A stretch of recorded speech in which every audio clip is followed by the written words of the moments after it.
Assalamu alaikum wa rahmatullahi wa barakatuh. Ahlan wa sahlan. My name is Liaquat. This is my channel, Roots of Knowledge. Check out the merch.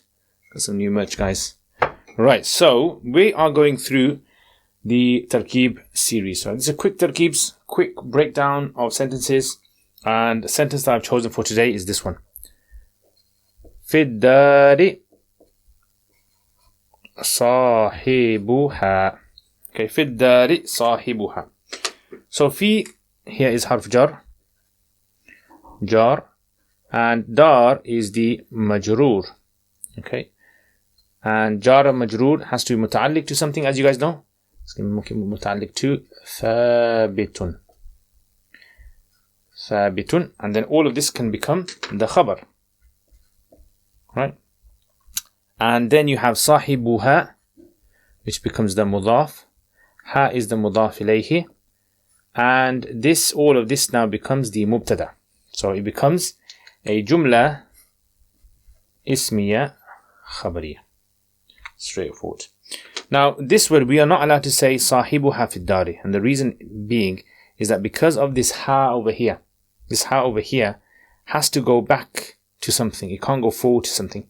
So the word for ha here, feminine, is the dar. Right, it's a feminine word. Now normally when I teach this is on a side note. When I teach Tarkib and I go in depth in Tarkib and explain, how all the sentences and everything work, I usually break down a sentence into 6 points, right? So these are 6 points. I'll just mention to you briefly what the 6 points are. So if you guys are interested in this, maybe I can, for more advanced students, I can start those 6 points, right? So the 6 points that I usually mention are, number 1 is the sentence an ism, fi'l, or harf?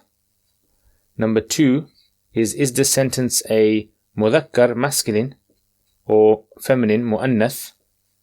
Or number 3, is it singular, dual, or plural? Number 4, is it mu'rab, or is it mabni? And number 5, is it ma'rifah, is it nakira? And number 6 is it marfu, mansoob, or majroor?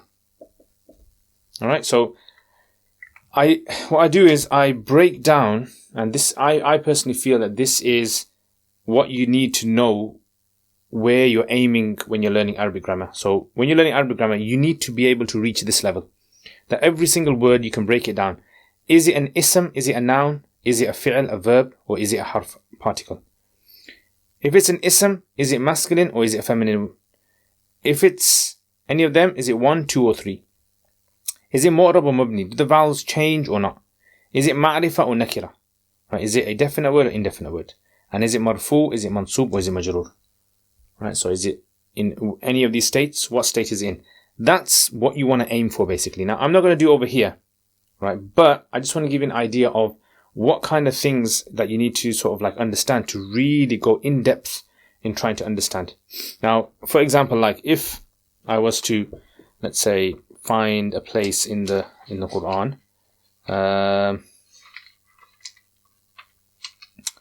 okay, so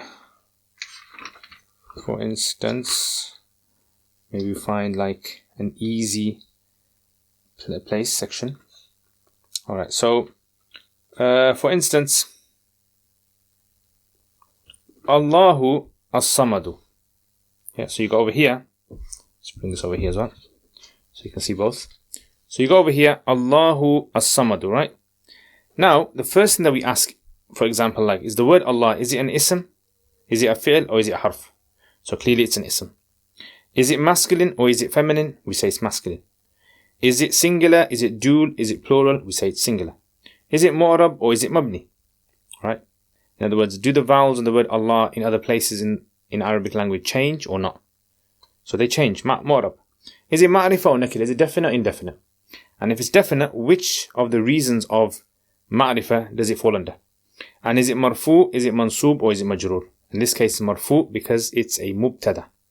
Right? And then you do the same for the word samad.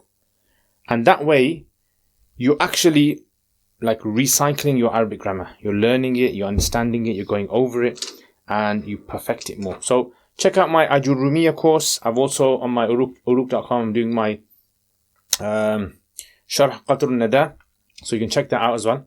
That's also something which is a continuous course which is going on. And also you can check out my Tarkib course on uruk.com as well. Jazakumullah khair. I hope this lesson has been beneficial to you guys. If it has been beneficial, hit the like button, and also let me know if you have any questions or anything. Thank you very much to all my patrons. You guys are wonderful people, helping me being able to produce all this content and the projects that I'm doing. If anyone wants to become patron, support my channel, please check out the description below and check out the merch as well that I have. Jazakumullah khair. Assalamu alaikum wa rahmatullahi wa barakatuh.